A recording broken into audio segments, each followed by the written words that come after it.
Narasi sejarah panjang daripada Republik ini berisi tentang peran-peran daripada anak-anak muda, gitu ya. Jadi sejarah Indonesia itu berisi tentang perjuangan anak-anak muda. Visi negara ini apa sih? Gitu. Merdeka, bersatu, berdaulat, adil, dan makmur. Nah, kenapa merdeka menjadi cita-cita? Ya, merdeka itu menjadi cita-cita sepanjang hayat, seumur hidup kita. Kenapa? Karena bisa saja kemerdekaan itu esok lusa diambil oleh negara lain, oleh bangsa lain. Jadi kalau kita hari ini nggak ngapa-ngapain, jangan berharap ada hari esok. Jangan berharap ada masa depan. Jadi, masa depan hanya akan kita miliki kalau kita hari ini berjuang sama-sama.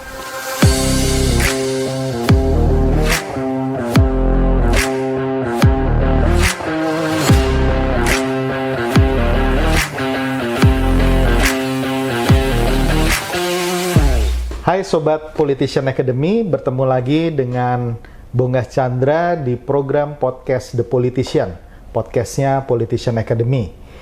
George Santayana, seorang penulis berkebangsaan Spanyol, pernah mengatakan seperti ini: "Those who do not remember the past are condemned to repeat it." Dan ini diulang oleh Winston Churchill di tahun 1940-an. Artinya, siapa yang melupakan sejarah akan dikutuk untuk mengulangi sejarah itu sendiri. Dan ini juga inline dengan statement dari Bapak bangsa kita, Bung Karno, yang mengatakan jangan sekali-sekali melupakan sejarah. Dan hari ini kita kedatangan tamu yang luar biasa sekali. Beliau adalah Kang Asep Kambali. Wah, halo bro. Luar biasa. Terima kasih Kang Asep udah Sama-sama. mau hadir di The Politician. Jadi Kang Asep ini predikatnya banyak sekali, ya. Nanti beliau sendiri akan menjelaskan. Saya kalau menjelaskan mungkin 10 menit nggak habis, gitu ya. Tapi satu hal, topik kita kali ini mengenai sejarah dan pentingnya politisi memahami sejarah. Nah, sebelum kita bicara panjang mengenai topik ini, Kang Asep, mungkin Kang Asep boleh memperkenalkan diri dulu, bisa menyapa Sobat Politician Academy, dan juga boleh menceritakan sedikit alasan mengapa tertarik dengan bidang sejarah ini. Oke, silakan. Baik, terima kasih nih Bang Bonggas atas undangannya ke podcast di The Politician. Ya. Punyanya Politician Academy. Jadi ini pertama kali dan ini satu kebanggaan, satu kehormatan buat saya bisa masuk ya ke podcast ini. Jadi saya Asep Kambali, profesinya sejarawan gitu ya, tapi juga saya sebagai seorang historypreneur atau seorang pengusaha sejarah. Memang betul seperti kata Bang Bonggas tadi, banyak banget posisi, banyak banget jabatan dari mulai pendiri sampai dewan pakar gitu ya di berbagai organisasi. Dan kalau dihitung juga saya kadang bingung ya. Kadang-kadang jadwal setiap hari itu ya keliling gitu dan itu kemana-mana gitu. Nah, tetapi buat saya itu sangat menyenangkan karena tiada hari dengan tanpa ketemu dengan orang-orang, dan itu satu kebanggaan. Nah, sebagai seorang sejarawan memang yang paling aktif saat ini saya banyak menggunakan kendaraan dalam tanda kutip komunitas Historia Indonesia. Komunitas Historia Indonesia ini bayi dan anak yang saya dirikan dari mulai tahun 2003. Dan tahun ini persis berarti 20 tahun. Ya. Udah lama sekali. 22 Maret 2003 hari ini. Jadi bulan Maret nanti, di bulan depan itu usianya bulan 20 Maret tahun. sekarang. Iya, udah mulai Maret ya. 1 Maret. Kirain masih Februari ya. Kirain tanggal 29 Februari ini hari. Ya.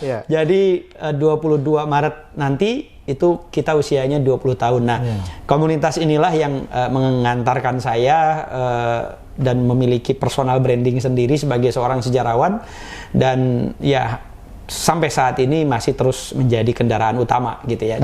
Di lain itu juga ada banyak kendaraan yang saya jalankan.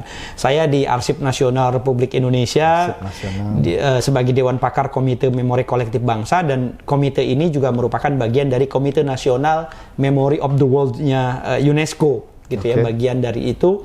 Kemudian saya Dewan Pakar di Gerakan Ekonomi Kreatif Nasional (GEKRAPS). Kemudian Dewan Penasehat di Rumah Millennials. Ini satu gerakan kepemudaan di bawah pimpinan Taupan Akbari. Kemudian saya pendiri dari rumah sakit virtual ya, namanya IGD Clubhouse. Ini ada 500-an dokter se-Indonesia. Kemudian saya pendiri dari Paguyuban Asep Dunia. Wah, ini ada 7 juta orang Asep yang namanya Asep. Ya, 7 juta orang Asep. Itu yang tergabung sih memang belum 7 juta, tetapi kami mewadahi semua Asep yang ada di seluruh dunia. Makanya kita sebut Paguyuban Asep Dunia. Saya pendiri sekaligus presiden, tapi saya periode 2015-2020. 2020-2025 sudah berubah, bukan saya, sudah ada namanya Asep Ruslan dari Bandung. Nah, dan komunitas lain ada di Tanjung Pinang, saya mendirikan namanya Tanjung Pinang Heritage Society. Ada banyak lah, saya juga nggak inget kadang-kadang, woi, nih Bapak kemana nih, Bapak pendiri, katanya gitu. Iya. Seperti itulah. Nah, sebelum masuk ke situ dulu, Kang Asep. Jadi, tadi kan kegiatan-kegiatan yang mungkin 5-10 tahun terakhir ya. Tapi poin saya pada waktu pertama kali masuk ke jurusan apa S1-nya jurusan sejarah. Betul, memang sejarah ya. Ini kan jurusan yang mungkin jarang diminati oleh orang-orang ya.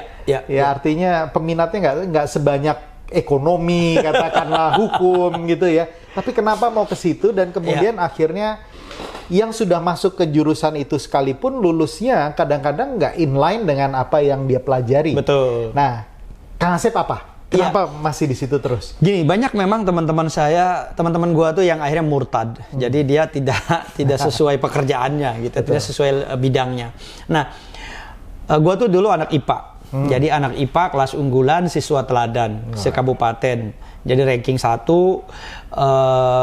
dan pasti anak IPA tuh nggak mungkin ke sejarah gitu kan. Nah, di Cianjur ini ya? Di SMA 2 Cianjur itu kelas 1, kelas 2, kelas 3 di SMA 1 Sukatani Bekasi, Kabupaten Bekasi. Nah, dari SMA inilah kemudian saya mendapatkan kesempatan untuk PMDK. Jadi PMDK tuh Persatuan Mahasiswa dari Kampung. Diplesetin. Jadi penelusuran minat dan kemampuan. Nah, masuk kampus tanpa tes gitu. Saya unsud lolos ilmu politik. Tapi kata orang tua kejauhan. IPB jurusan kehutanan lolos. Saya nggak ambil, ngapain gitu. Kalau dulu saya mikir kalau di masa depan akan ada presiden urusan kehutanan seperti sekarang Pak Jokowi gitu kan ya. Mungkin bisa jadi presiden gitu. Tapi kan. Udah jadi presiden kan, Presiden Asep. Saat ini ya. Dulu kan belum ya. Waktu saya kuliah kan, waktu saya SMA gitu. Ngapain gitu kan? Coba di Jakarta. Nah, dilalahnya ada tawaran dari UNJ. Waktu itu saya udah saya bahasa Inggris aja, saya mau ngambil karena saya memang pengennya ke sastra Inggris gitu kan. Nah, pada saat itu ilmu informatika banyak, ilmu ini banyak, politik banyak, ekonomi banyak, IT banyak gitu kan. Bahasa Inggris juga banyak, padahal saya mau masuk bahasa Inggris kan. Saya pikir kalau dari jurusan ini banyak, dari sekolah ini banyak yang mau mengambil jurusan itu, pasti dari sekolah lain juga banyak gitu. Makanya pas ada tawaran dari wakil kepala sekolah urusan kesiswaan sejarah gitu kan, nggak ada yang ngacung satupun. Ya udah saya gitu. Gue tuh mikir gini, spontan. Kalau udah masuk rumah, tinggal pindah kamar kan gitu. Ibaratnya gitu, masuk universitas ya nanti gue tinggal pindah kamar aja, logikanya gampang lah gitu. Ternyata tidak semudah itu gitu. Pada saat udah masuk sejarah lolos banget, gitu kan kuliah. Tingkat pertama mau masuk tingkat kedua, gue bilang ke Kajur gue mau pindah. Kata Kajur gue nggak bisa, lu harus resign dulu dari jurusan sejarah, baru bisa tes di jurusan yang lainnya. Dan itu mengulang dari tahun pertama. Wah, kasihan orang tua nih, walaupun biayanya cuma ratusan ribu per semester, 400-an lah waktu itu, 250 gitu, 400-an per semester. Ya udah gitu, ya udahlah, tetap di sejarah aja. Nah, tingkat 2 ketua senat jurusan, ketua hima ya, ketua hima gitu ya. Nah, dari situ, dari ketua hima itu banyak tantangan. Ini udah calon guru sejarah, banyak anak yang gak suka sejarah, ngapain? Kita mesti bikin program. Nah, lewat program itu akhirnya berkembanglah konsep-konsep atau cari formula-formula supaya orang suka sejarah. Nah, akhirnya 2002 jadi ketua senat, 2003 saya mendirikan komunitas. Jadi saya di 2001-2002 tuh udah ikut PMI, udah ikut HMI gitu ya. Saya nggak lanjutin tuh. Akhirnya ngembangin lah yang namanya komunitas Historia Indonesia itu di 2003 didirikan, dan itu nasional lingkupnya, bahkan anggotanya internasional ya. Jadi 2005 2006 itu banyak anggota member kita tuh yang dari luar negeri. Karena apa? Karena rata-rata mereka orang asing yang tinggal di Indonesia atau misalnya para pekerja di kedutaan gitu, mereka ikut program kita dan kemudian mereka kembali lagi ke negaranya atau ke negara lain, dan itu jadi anggota kita. Dan bahkan ada yang di Amerika, di Eropa ya, dari Long Island, dan itu kakeknya Dian Sastro itu Sumar Songko Sastrowardoyo itu eyangnya Dian Sastro itu juga member kita. Beliau meninggal di 2018 kalau nggak salah. Itu 86 atau 87 tahun usianya. Penemu IUD ya dari France itu William siapa gitu, itu anggota kita, baru meninggal juga, hampir 90 tahun usianya. Jadi banyak orang asing yang rata-rata usianya sepuh gitu ya, dan mereka join member di kita. Nah, itu yang menarik dari komunitas Historia. Nah, jadi kendaraan inilah yang dari mulai saya kuliah sampai hari ini ya. Kemudian di 2000 gue tuh pekerjaannya banyak ya. Pernah jadi kepala museum ya, pernah jadi general manager hotel ya. Pernah jadi konsultan PR di 2010 sampai hari ini jadi entrepreneurs. Jadi sekarang 2013 sampai 2018 jadi dosen tidak tetap ya di LSPR Jakarta dan di kampus lain. Sampai hari ini saya menjadi dosen terbang, tapi di berbagai kampus, tidak hanya di Jakarta tapi juga di beberapa daerah gitu. Baik. Nah, seperti ini itu. Betul. Yang menarik kan sebetulnya banyak orang berpikir bahwa kalau kita menekuni sejarah, mungkin orang lain akan memikirkan bahwa nggak ada duitnya tuh. Makanya ada satu profesi yang saya baru dengar kali ini sebetulnya, yang namanya tadi Historypreneur. Nah, itu apa sih gitu? Dan ya itu Kang Asep mesti bisa memberikan pencerahan bahwa orang yang menekuni sejarah pun bisa menghasilkan banyak juga. Tidak seperti yang dibayangkan oleh orang-orang. Gimana, Kang? Iya, jadi pundi-pundi pemasukan itu kan memang dari berbagai tempat ya, gitu ya. Salah satu yang besar itu memang dari organisasi yang saya dirikan, KHI itu. Sekarang KHI itu kan sudah jadi PT dan jadi yayasan. Ya. Jadi PT-nya adalah konsultan, termasuk di dalamnya ada konsultan event, tour, SDM gitu, bidang kesejarahan. Kemudian jadi ada dua branding ya. Branding pertama sebagai personal, yaitu Asep Kambali sebagai seorang sejarawan. Ini juga punya price list sendiri nih ya, punya professional fee sendiri gitu. Kalau orang mau pakai gue nih gitu. Yang kedua, KHI ya sebagai tadi institusi yang punya kompetensi di bidangnya gitu, dua lembaga ini. Nah, yang lainnya sih Dewan Pakar di sini itu ada, tapi itu per project ya. Per project, kalau ada project ya dapat gitu. Ya termasuk tadi gue lupa bilang nakal ya, nasionalisme radikal ini kan ini sebenarnya komunitas, dan Bang Bonggas juga kita sama-sama di sana gitu ya. Itu kita juga aktif. Nah, ini kan kita nggak bicara uang di sana. Jadi di tempat lain lah kita mencari uang. Artinya secara profesional, baik secara individu maupun tadi organisasi KHI itu menjadi pundi. Nah, makanya apa sih Historypreneur ini? Nah, Historypreneur ini secara individu saya memang menjadi pengusaha gitu ya, melalui dua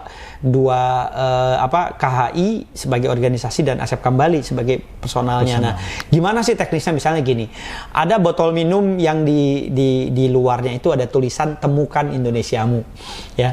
Itu pasti pernah lihat, itu saya konsultannya gitu ya. Dengan perusahaan multinasional yang besar itu gitu ya. Saya kemudian tapi kita nggak sebut belum sebut merek, kayak nggak boleh kan. Kemudian ada Jelajah Mahakarya Indonesia atau Mahakarya Indonesia, itu brand multinasional, brandnya rokok gitu ya. Itu juga saya. Kemudian Tunjukkan Indonesiamu, ini brand minuman teh dalam botol. Ya, ini di launchingnya di salah satu mall di Bundaran HI itu saya menjadi konsultannya juga ya untuk minuman teh dalam botol ya gitu. Kemudian Ada lagi odol edisi kemerdekaan gitu ya. Wow. Itu juga multinasional juga ya, perusahaannya. Itu sejarah senyum. Jadi saya diminta menulis tentang sejarah senyum dan kita punya kekuatan diplomasi senyum. Bagaimana Bung Karno dengan senyumnya yang lebar ya, ketika bertemu dengan para pemimpin dunia dengan pecinya gitu ya. Kemudian juga saya banyak menemukan data, fakta di relief Candi Borobudur. Jadi banyak relief itu yang terutama yang menggambarkan perempuan-perempuan, gadis-gadis itu yang mereka tersenyum berbaris gitu. Nah, ternyata kita dari sejak zaman dahulu kala, sejak ratusan bahkan ribuan tahun yang lalu, kita ini orangnya murah senyum. Bahkan Pulau Dewata Bali yang gadis-gadis yang cantik menawan dengan senyumannya yang menawan itu kan menjadi ciri khas sendiri, dan hampir ke berbagai daerah kita rata-rata dari Aceh sampai Papua itu senyum ini menjadi diplomasi ya, menjadi kemeramah tamahannya kita. Walaupun memang ada di beberapa negara senyum itu tanda yang berbeda. Jadi simbol emosi, marah itu ada. Ya, kebalikannya daripada kita itu ada ya, seperti di negara-negara Skandinavia itu senyum itu tanda emosi, tanda dia marah gitu, kan berbeda ya dengan kita gitu. Senyum di kita itu justru tanda keterbukaan, keramah tamahan. Meskipun kadang ada senyum yang juga punya makna yang lain di kita ya gitu. Tapi rata-rata senyum itu seperti itu gitu. Nah, kemudian yang berhubungan dengan uang itu. Itu ya. Jadi ya saya merupakan salah satu tim perumus ya, tim perumus daripada uang NKRI sejak 2016 sampai 2022. Nah, itu yang memilah dan memilih pahlawan di uang itu saya.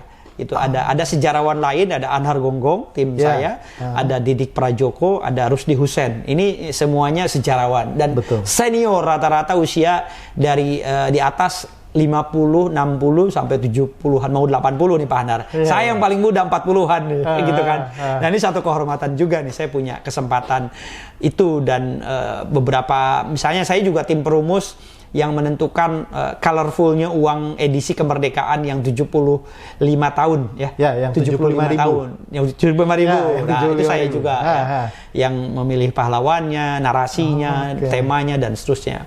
Itu kemudian yang 2022, ini sebenarnya 2022 ini kelanjutan dari 2016, hanya beda ukuran, beda warna, dan beda kecanggihan teknologinya gitu. Betul. Pahlawannya masih sama gitu. Nah itu saya juga. Jadi banyak hal, drama musikal, film, ya, film layar lebar, teater, konsultan, ya, dari terutama film-film yang berlatar sejarah.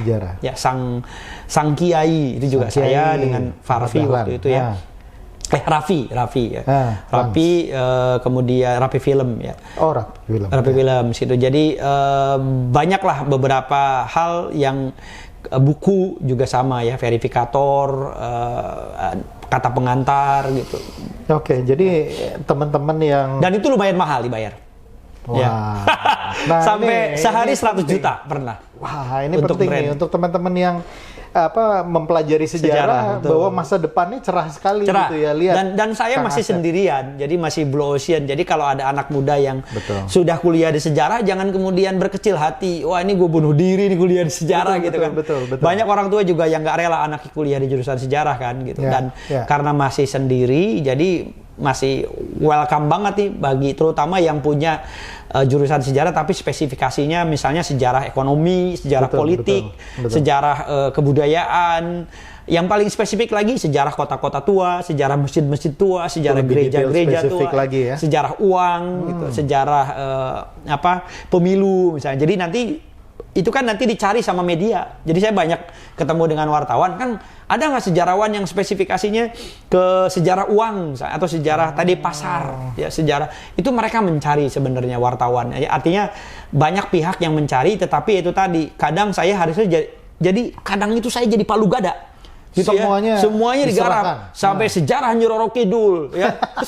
Sejarah helm tertua itu sudah ada sejak abad ke-5 sebelum Masehi, dipakai oleh tentara Romawi gitu. Sejarah tusuk gigi, sejarah kartu remi gitu. Itu bukan hanya sejarah Indonesia, berarti sejarah dunia, sejarah dunia yang khusus, yang spesifik.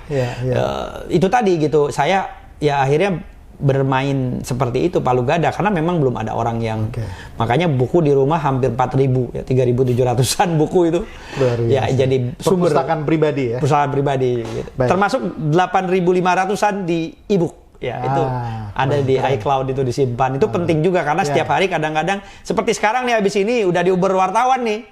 Gitu ya untuk wawancara sejarah Depok, sejarah daerah-daerah dengan nama khusus. Kenapa sih Daan Mogot? Kenapa Margonda? Margonda tuh diambil dari nama apa sih gitu kayak gitu.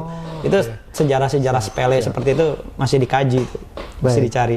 Wah, ini keren banget ya. Artinya peluang untuk mereka yang menekuni sejarah sebetulnya besar sekali dan sebetulnya di Indonesia harus banyak lahir historypreneurship, entrepreneur yang lain gitu ya seperti Kang Asep. Nah, Kang kita sekarang masuk ke sedikit yang lebih serius lagi ya. Kita udah tahu banyak tentang background Kang Asep, tapi satu hal keprihatinan. Tadi saya membuka dengan sebuah quotes mereka yang melupakan sejarah akan dikutuk untuk menjalankan itu. Dan kita bisa lihat generasi kita, anak-anak muda terutama milenial dan Gen Z, ketertarikan mereka terhadap sejarah kok menurut saya sangat menurun ya. Dan bagaimana excitement mereka dalam melihat sejarah itu kelihatan berkurang. Nah ini satu salahnya siapa nih? Ya tentu saja kita nggak bisa melepaskan begitu saja menyalahkan orang lain. Ada tanggung jawab kita juga di situ. Tapi kalau Kang Asep melihat ini bagaimana? Nanti kita masuk ke bagian politisi nih Kang. Ini pengantar untuk generasi muda dulu gimana Kang? Oke, jadi gini, perlu kita ketahui bahwa sejarah panjang, narasi sejarah panjang daripada Republik ini berisi tentang peran-peran daripada anak-anak muda, gitu ya. Jadi sejarah Indonesia itu berisi tentang perjuangan anak-anak muda, ya. Kalau bicara soal Budi Utomo, ya, organisasi pertama yang kemudian dianggap sebagai momentum kebangkitan nasional itu anak muda, pelajar, usianya belasan tahun. Kemudian Soekarno di saat menjadi aktivis di tahun itu juga mereka anak muda, ya, dengan teman-temannya. Jadi semuanya anak muda, gitu. Nah, cuma hari ini terkesan sejarah ini milik orang tua. Jadi sejarah ini seolah-olah orang tua, gitu, yang karena memang yang bermain di politik mostly dikuasai oleh orang-orang tua. Kalau dulu itu anak-anak muda, dari mulai sebelum kebangkitan nasional di era pergerakan itu rata-rata belasan tahun pelajar, sampai kemudian Sumpah Pemuda itu belasan tahun pelajar, gitu ya. Nah, hal-hal seperti inilah yang mesti anak muda ketahui supaya semangat untuk terus berkontribusi itu selalu ada dalam dada kita. Kenapa? Karena peran dan kontribusi pemuda hari ini itu akan menentukan jalannya sejarah di masa depan. Sepakat. Ya, perubahan terjadi itu karena anak mudanya ini berperan, bukan anaknya baperan, gitu. Jadi anak muda tuh jangan baperan, karena kalau baperan nggak akan terjadi perubahan. Perubahan tuh karena kita punya peran, berperan. Nah, berperannya anak muda ini sejak dulu, bahkan di dalam Sumpah Pemuda, di dalam Kongres Pemuda kedua yang kemudian menghasilkan deklarasi Sumpah Pemuda, itu anak belasan tahun, pelajar, anggota pramuka, anak kos-kosan, mereka datang dari berbagai etnis, dari berbagai daerah di Indonesia, dan yang paling gokil, mereka itu mendeklarasikan Sumpah Pemuda di dalam kos-kosannya. Ya, kos-kosan. Jadi kos-kosan yang saat ini sudah menjadi museum Sumpah Pemuda. Nah, jadi gerakan anak-anak muda ini yang kemudian secara kolektif, ya, mereka mendeklarasikan bahwa dirinya adalah sebuah bangsa yang menginginkan kemerdekaan. Jadi yang tadinya mereka dari berbagai bangsa, kemudian mereka mengkonsepsikan satu ide, satu gagasan tentang sebuah bangsa yang imajiner, yang belum ada saat itu. Mereka bikin yang namanya bangsa Indonesia.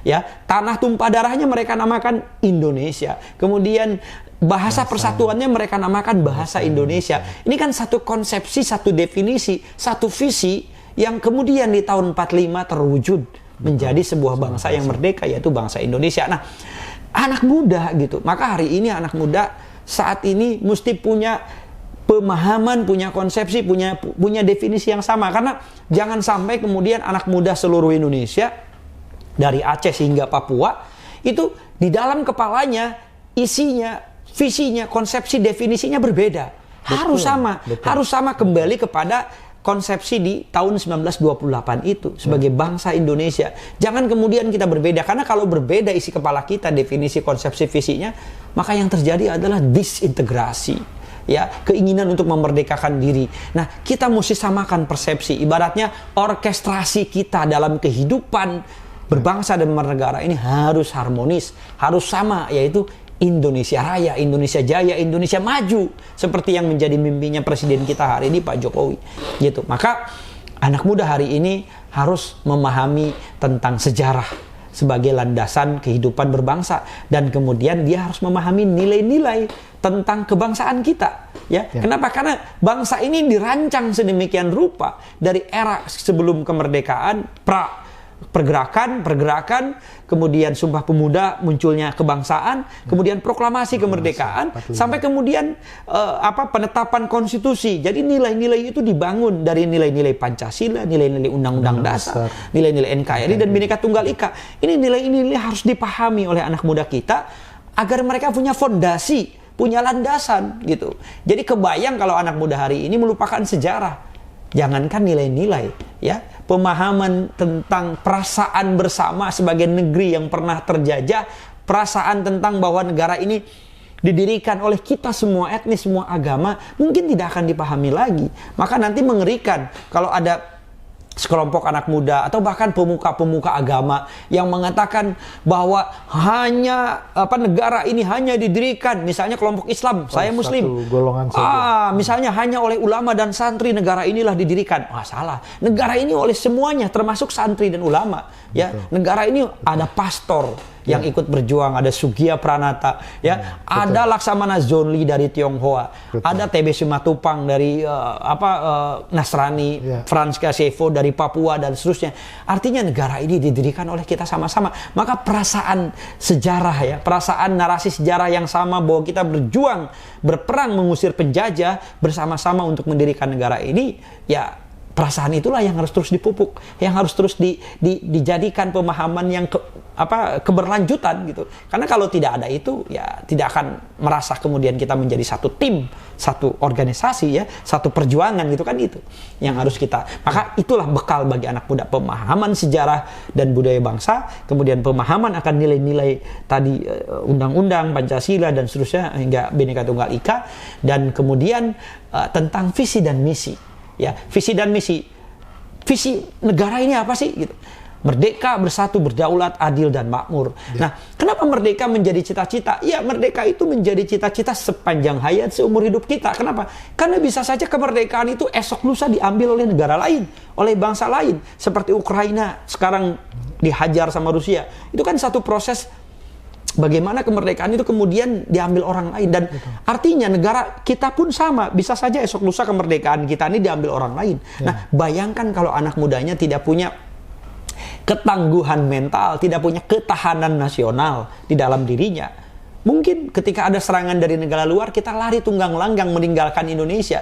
Bukannya berperang ikut mengusir bersama TNI, bersama Polri, ya, menjaga negara ini berperang sampai mati gitu, tapi melarikan diri menjadi pengungsi, meninggalkan Indonesia. Ini kan bahaya. Dan ancaman yang paling mengerikan hari ini bukan lagi serangan militer, ya, tetapi serangan ke dalam gadget kita, ke dalam HP kita, gitu. Serangan tadi degradasi, ya, munculnya budaya luar, ya, kemudian merapuhkan akar kebangsaan kita, menggelincirkan kesadaran nasional kita. Kenapa? Karena kita dibikin terlena, kita dibikin dibikin nyaman, ya. Makanya ketangguhan mental itu kan tidak diraih dari kenyamanan. Ya, ketangguhan mental dan fisik itu hanya bisa diperoleh dari kita berlatih dan pendidikan, latihan dan pendidikan ini yang penting. Maka anak muda jangan berhenti untuk belajar, jangan berhenti untuk terus membangun kapasitas kita, dan yang penting adalah berprestasi di bidang kita masing-masing, karena itu sebaik-baiknya kontribusi. Jadi kalau perjuangan para pahlawan bangsa itu adalah kontribusinya orang-orang di masa lalu untuk negara ini, dan mereka yang telah berkontribusi di masa lalu itu akan kita kenang sebagai pejuang dan pahlawan. Maka kita yang berkontribusi hari ini, pemuda yang berkontribusi hari ini akan menjadi pahlawan di masa depan, akan menjadi pejuang di masa depan. Jadi kalau kita hari ini nggak ngapa-ngapain, jangan berharap ada hari esok, jangan berharap ada masa depan. Jadi masa depan hanya akan kita miliki kalau kita hari ini berjuang sama-sama. Seperti itu. Keren, speechless. Ya, saya speechless. Dan kalau udah bicara sama Kang Asep seperti ini, kayak nggak ngambil nafas. Jadi sambil diminum dulu mungkin Kang Asep. Oke. Cepet drug gitu ya. Semua poin-poin penting sekali sambil minum ya Kang Asep. Siap. Oke. Nah Kang Asep, saya lihat media sosialnya Kang Asep dalam poin yang tadi Kang Asep katakan ini bisa jadi tamparan dan wake up call untuk kita semua gitu ya. Kang Asep katakan di situ bahwa menghancurkan sebuah bangsa itu mudah sekali saat ini, yaitu dengan cara merusak memori sejarah dari anak mudanya, dari generasi mudanya. Boleh dijelaskan poin itu? Itu kembali tadi melanjutkan bahwa kehidupan berbangsa dan bernegara di masa depan itu akan tercipta keberlanjutannya manakala kita yang hidup hari ini memahami sustainability tadi. Jadi cita-cita para pendiri bangsa, sejarah, nilai-nilai yang ada yang kita anut sampai hari ini kita miliki, kemudian di masa depan itu akan tercipta ya kalau itu kita jaga terus-menerus gitu. Maka memori kolektif kita, memori kolektif bangsa ya, ingatan kolektif bersama ini mesti terus dijaga, dilestarikan. Jangan sampai kemudian ingatan ini pudar. Nah, apa yang terjadi hari ini? Direktorat Sejarah dihapuskan, dibubarkan oleh Menteri kita Mas Nadiem ya. Kemudian Direktorat Cagar Budaya dan Museum juga dibubarkan. Mata pelajaran sejarah semakin terpinggirkan, jam pelajarannya dikurangi. Kita dalam proses menuju ke arah hancurnya sebuah bangsa sebenarnya. Kenapa? Karena tadi untuk menghancurkan suatu bangsa, musnahkan ingatan sejarah generasi mudanya. Kenapa? Di dalam kajian ilmu intelijen, kajian intelijen strategis, itu ada dua cara untuk bisa menaklukkan suatu negara. Yang pertama, geopolitik, geografi. Ya, secara geografi kuasai dulu di mana letak objek vital, gudang persenjataan, ya, markas besarnya mereka dan seterusnya, tempat menyimpan alutsista dan seterusnya, hancurkan titik-titik itu, kemudian dengan mudah mereka bisa menguasai. Yang kedua adalah supaya anak-anaknya, supaya bangsanya tidak meronta-ronta, tidak balas dendam, musnahkan ingatan masa lalunya, memorinya. Maka bikin mereka lupakan sejarah bangsanya, supaya mereka mudah dikendalikan, mudah diadu domba. Tidak usah khawatir. Contoh yang paling simpel adalah saya minum kopi ini, misalnya ya. Kemudian ternyata Bang Bonggas sudah masukin obat untuk menghilangkan ingatan masa lalu di kepala saya. Setelah saya minum beberapa menit kemudian, saya terdiam karena saya tidak punya lagi ingatan tentang masa lalu. Saya tidak paham lagi tentang keilmuan saya. Saya tidak bisa berbicara. Saya mungkin juga tidak akan berdiri karena konsep berdiri saya tidak paham. Saya akan seperti bayi baru lahir. Tidak bisa berbicara, tidak bisa berdiri, tidak mengerti konsep tidur, tidak mengerti makan itu apa. Yang pasti saya lapar, saya akan makan. Dan mungkin makanan bekas orang pun di tempat sampah akan saya makan. Tidak ada memori. Jadi saya tidak akan pulang ke rumah, saya lupa akan anak istri. Saya akan menjadi orang gila di jalanan. Dan Mas Bonggas akan menjadikan saya sebagai mungkin pasukan. Ya, akan menjadi orang yang kemudian silakan tidur di tempat sampah. Tuh ada orang ditusuk saja gitu kan. Akan bayangkan kalau ingatan memorinya itu bersama seluruh anak muda. Akan sangat mudah dikendalikan. Makanya kalau ada orang hari ini punya senjata biologis untuk menghilangkan ingatan masa lalu di kepala, mungkin tinggal bikin produksi minuman aja. Semua orang minum dalam waktu 1 tahun nggak sadar hilang ingatan masa lalunya, pelan-pelan hilang gitu. Entah obat apa itu namanya kan nanti diciptakan. Ya udah nanti negara ini dimerdekakan hanya orang-orang Islam, di luar itu bantai gitu kan, ngeri ya. Maka negara ini harus dijaga dengan ingatan memori bersama, memori kolektif itu, dan itu kan hanya ada di sejarah. Ya, tidak ada di dalam matematika, tidak ada dalam fisika. Ya, ilmu-ilmu terapan seperti itu ya untuk kita keahlian itu untuk kita sehari-hari bekerja ya menjadi seorang pekerja, tetapi humaniora sejarah itu akan mengikat kita secara kolektif, kebersamaan kita seperti itu. Nah, ini kita mulai masuk ke sesuatu yang menarik yang menjadi fokus kajian utamanya dari Politician Academy, yaitu bidang politik. Karena tadi contoh-contoh yang disebutkan seperti penghapusan Direktorat Sejarah, Cagar Budaya dan lain-lain, ini ada di ranah politik. di ranah pembuatan kebijakan publik. Ya, nah ini sekarang saya ingin masuk lebih lanjut tentang politik dan sejarah. Nah, concern dari Politician Academy ini adalah agar politisi atau mereka yang maju itu mempunyai mindset yang tepat. Nah, mindset yang benar atau kapasitas yang kami bekali selama ini itu berkaitan dengan misalnya modal politik, modal sosial, modal intelektual, modal budaya, kemudian baru terakhir modal finansial. Nah, dari diskusi kita ini ternyata ada satu modal lagi yang ternyata penting, yaitu modal kebangsaan, wawasan kebangsaan. Benar. Berdasarkan sejarah. Karena pada saat mereka duduk sebagai politisi, mereka bertanggung jawab terhadap pembuatan kebijakan publik yang mempengaruhi bangsa ini dan merupakan hajat hidup orang banyak. Setuju. Nah, kalau kita bicara berkaitan dengan sejarah, berarti sejarah ini kan menjadi hajat hidup orang banyak. Bukan selalu yang bersifat fisik, misalnya makanan dan lain-lain. Gimana? Mas. Bang Bonggas, jadi sejarah pemuda, kemudian bangsa dan politik ini sebenarnya satu lingkaran yang tidak bisa dipisahkan. Mungkin kalau boleh disebut ia adalah ekosistem gitu ya. Jadi kalau ekosistem itu kan satu kesatuan yang tidak bisa terpisahkan. Nah, maka yang mesti dibangun oleh kita adalah ekosistem itu sendiri. Bagaimana pendidikan sejarah, pendidikan politik, pendidikan kebudayaan, kebangsaan itu mesti inline, mesti berbarengan, mesti paralel, nggak bisa dipisahkan. Satu saja kurang, mungkin sistem ini nggak akan jalan. Ya, kalau tidak ada sistem yang lain yang membackup. Nah, persoalan kebangsaan ini kan persoalan nomor satu menurut saya.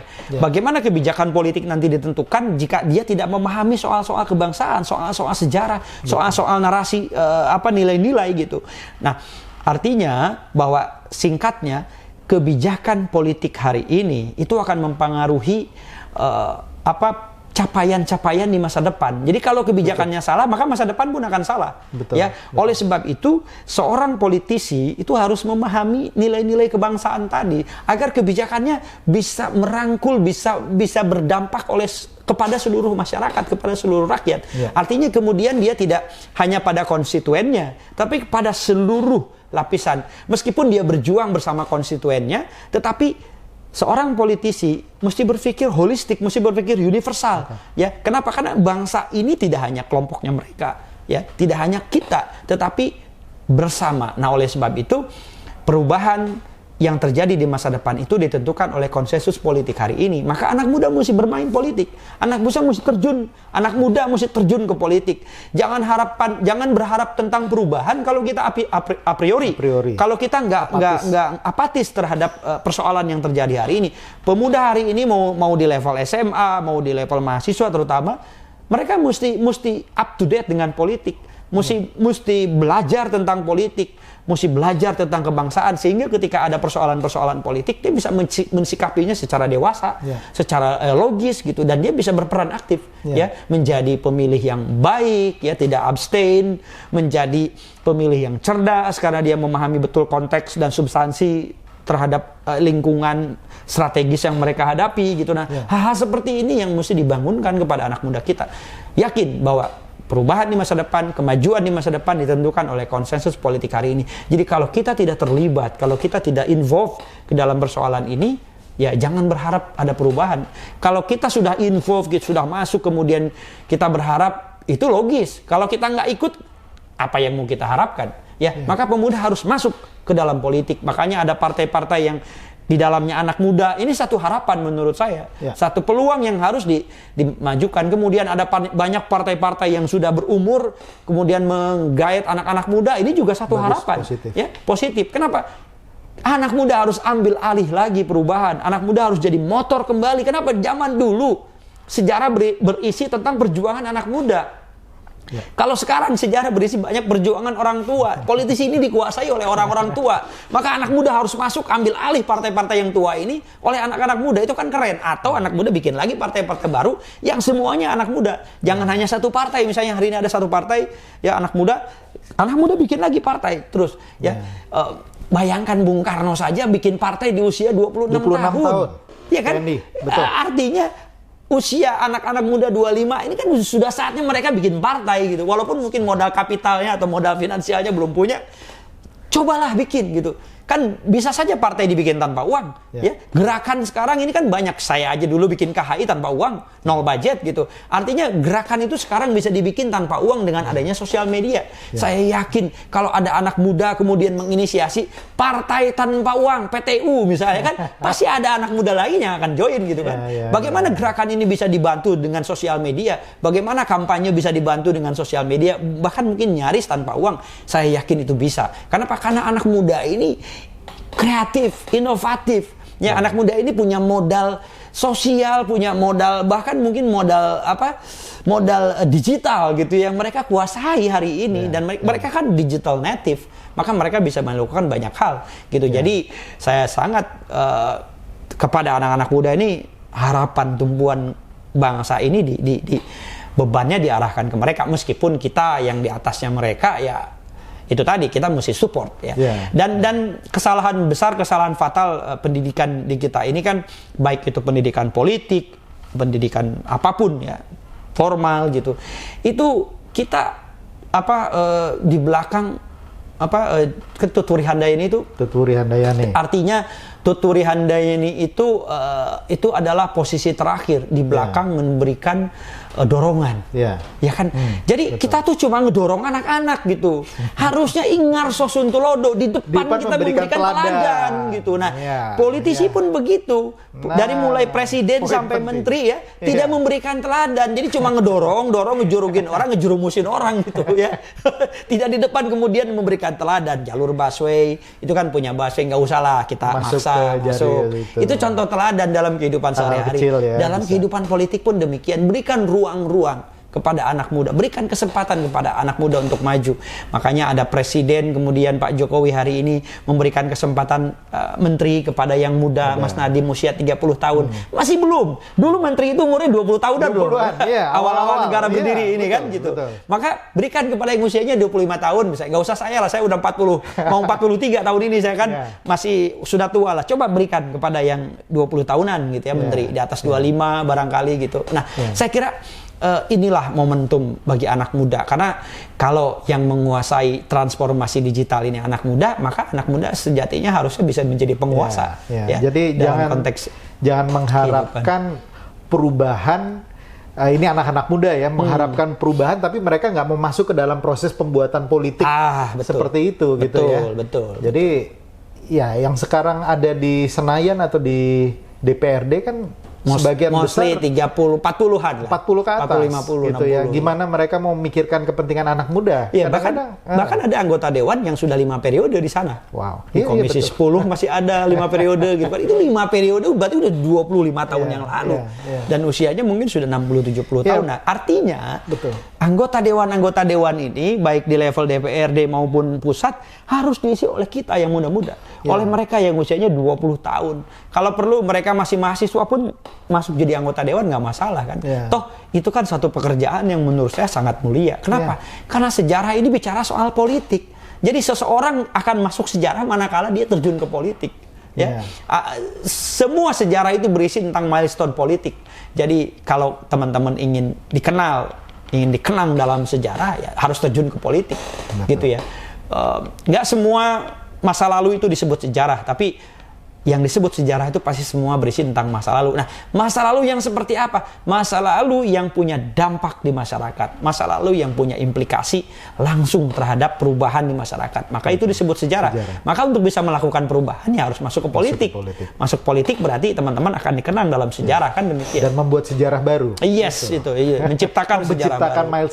milestone baru dalam kehidupan berbangsa dan bernegara kita. Keren, gitu kan. keren. Nah, ini kita udah bicara cukup panjang berkaitan dengan politisi sekarang. Ini tadi kebanyakan kepada anak-anak muda nih, Kang. Ya. Tapi untuk politisi yang sekarang ada, gitu. Kira-kira dalam kaitannya dengan sejarah, Kang Asep mau memberikan advice apa kepada mereka yang sekarang sedang memegang kekuasaan berkaitan dengan sejarah tadi? Ya, kami berharap bahwa dalam konteks mempersiapkan ya, karena gini, negara ini meskipun sudah berdiri, sudah besar gitu ya, bahkan secara ekonomi, secara kemiskinan kita sudah meningkat dan lebih baik hari ini, dan itu kita mesti yakini bersama. Tetapi dalam konteks terus mempersiapkan, merancang, menata negara ini di masa depan, persiapan itu tidak berhenti. Artinya arah perubahan ini harus terus selalu dilakukan. Maka mereka yang memegang kekuasaan hari ini harus punya rencana-rencana secara politis, kebijakan-kebijakan yang terencana dengan baik, terutama dalam konteks bagaimana membangun sustainability. Ya, sustainability ini kan tidak serta-merta kemudian kita melupakan sejarah.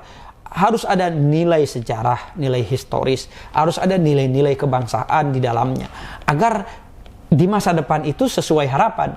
Kenapa? Karena Bung Karno mempersiapkan dengan para pendiri bangsa yang lain itu sudah mempersiapkan dengan nilai-nilai yang hari ini masih kita pegang teguh, gitu ya. Artinya nilai itu harus terus kita pegang teguh sampai di masa depan. Maka kebijakan hari ini harus pro terhadap tadi, yang pertama nilai-nilai sejarah, yang kedua nilai-nilai kebangsaan. Nah, nilai-nilai sejarah dan nilai-nilai kebangsaan ini hanya bisa dipelajari dalam pendidikan. Maka kebijakan pendidikan itu harus pro terhadap tadi sejarah dan kebangsaan. Itu harus pro.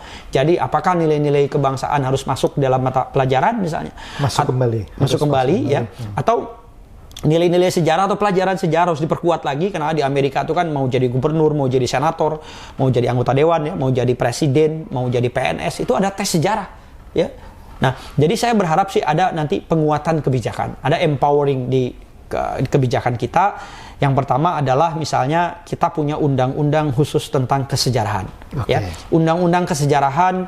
Saya sekarang sedang membantu DPR untuk undang-undang permusiuman. Jadi ada RUU permusiuman, ini diusung oleh satu orang anggota dewan dari partai tertentu di dewan, dan itu dilanjutkan. Kemudian saya diminta menjadi tim ahli, tim untuk menyusun, merancang ini, memberikan masukan RUU permusiuman. RUU sejarah belum. Ya, RUU kesejarahan belum, karena harapannya gini, setelah RUU kesejarahan atau RUU permusiuman ini nanti akan lahir satu badan, satu dewan yang mengurusi misalnya Dewan Permusiuman atau Badan Permusiuman dan Dewan Sejarah Nasional.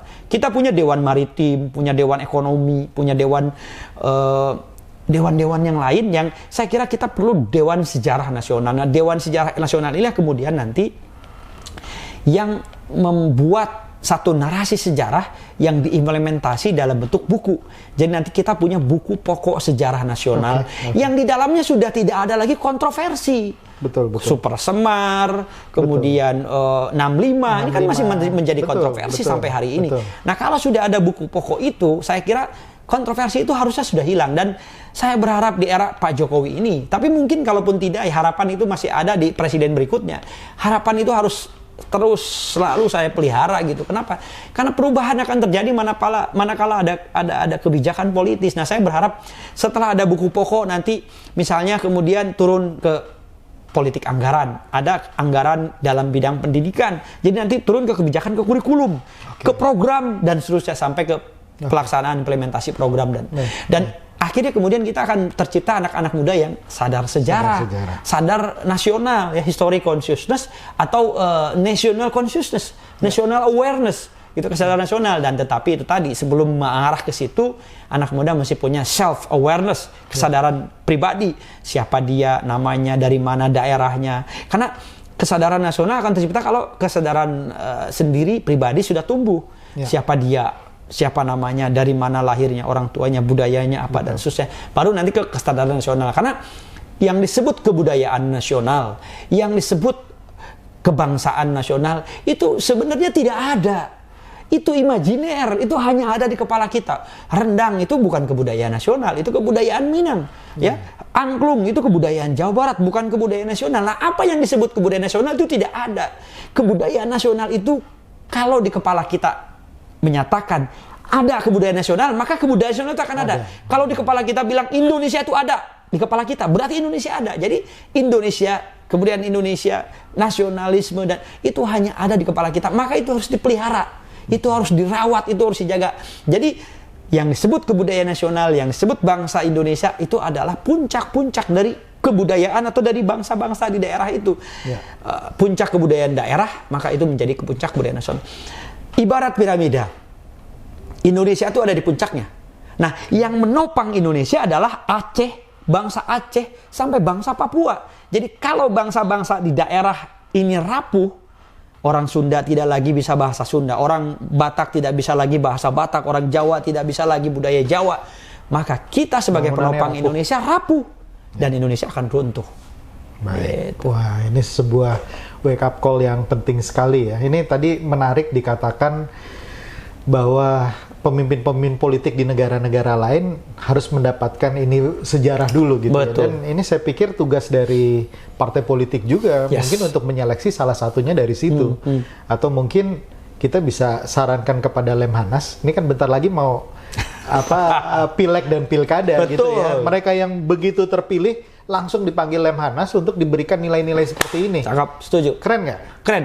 Ya, itulah peran, makanya gini, saya kerap selalu sampaikan, berhenti mengutuk kegelapan. Mari kita nyalakan lilin. Setiap individu, setiap instansi atau organisasi punya peran yang sama untuk menjaga, merawat bangsa ini agar tetap ada. Mau dia adalah konsultan politik, mau dia partai politik, mau dia institusi pendidikan, menjaga negara ini tugas kita bersama. Maka berikanlah ruang-ruang, momen-momen untuk mereka mendapatkan. Ketika dia terpilih menjadi anggota dewan, langsung masukkan ke dalam ruang pelatihan, berikan pelatihan, ya, nilai-nilai kebangsaan, nilai-nilai sejarah, menjadi politisi yang baik dan sukses. Itu kita mesti latih. Memang betul. Jadi kalau tidak melewati ini, bagaimana mereka merancang kebijakan politik yang pro terhadap kemajuan, perubahan, dan mungkin mereka akan menjalankan rutinitas, mereka akan mengikuti arus, yang mungkin arus ini adalah arus yang salah, arus yang negatif. Maka kita mesti bangun arus ini dari kacamata kita sebagai bangsa, tidak bisa lagi sebagai kelompok gitu. Maka Lemhanas punya peran yang sangat penting. Politician Academy juga punya peran yang sangat penting untuk kita menyadarkan. KHI punya peran untuk membangun kesadaran sejarah ya. Karena nilai-nilai sejarah kita ajarkan. Lemhanas nilai-nilai kebangsaan gitu ya. Politician Academy mungkin bagaimana menjadi politisi yang baik ya. Arah kebijakan kita arahkan supaya semuanya mengarah kepada kemajuan dari bangsa ini. Gitu. Betul. Baik, terima kasih. Ini poin yang daging bener ya.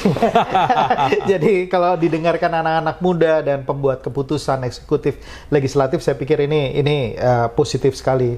Nah, mungkin untuk menutup saya ingin menitipkan 2 pesan nih Kang Asep ya. Jadi yang pertama, semoga Kang Asep tetap konsisten dan komitmen dengan jalur ini karena banyak anak-anak bangsa yang memerlukan pencerahan dari Kang Asep dan teman-teman di komunitas sejarah.